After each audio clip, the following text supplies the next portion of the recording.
time for our Pets of the Week, and it's so great to be able to do this in person with Huey and Michael Whiteside from the DFW Humane Society.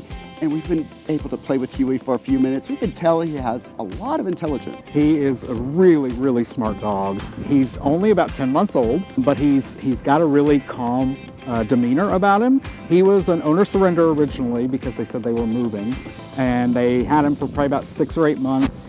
And he seems a little sad being in the shelter. I'm sure he'd much rather be in a home hanging out with people, which probably contributes a little bit to his calm nature right now. But he is smart. I mean, he knows sit. When I was getting him out to bring him in the car, he immediately jumped in the back seat. He sat pretty the whole way over. And so he's really just an incredible, incredible dog. Yeah, well behaved on TV. That counts for something. Exactly, exactly. He knows exactly how to hit his mark.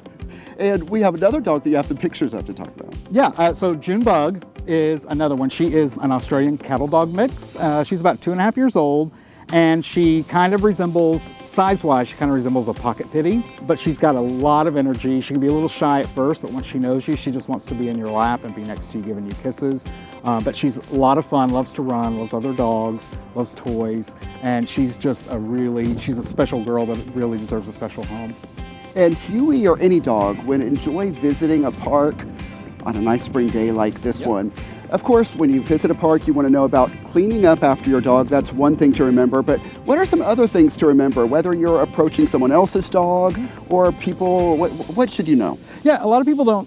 They think, you see a cute dog like Huey here, and you immediately just want to go run up and pet them and give them attention. And what you really want to avoid doing that, because one, you don't want to scare the dog, which could turn into a bad situation. But two, you want to respect their owner and just ask permission. I mean, I'm sure most people that have dogs out in public have a great dog, and they're going to let you pet the dog, but just at least ask for permission to pet the dog, because it prepares the owner and the dog for that as well. If you both have dogs, just don't let them get nose to nose right away, because although they're out in public and most likely they're going to be good with other dogs, you never know. I mean, it could be something that they are good with dogs, but something startles them, and all of a sudden it becomes a big fight.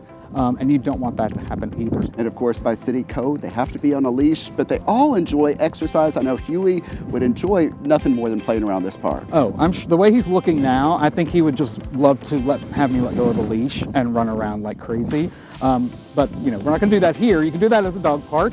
And speaking of that, the other thing, if you're going to take your dog into public, just make sure that they're fully vaccinated, especially if they're a puppy, because at public places like that, puppies can easily pick up parvo or other really deadly diseases. So you want to make sure they're fully vaccinated before you get them out in public.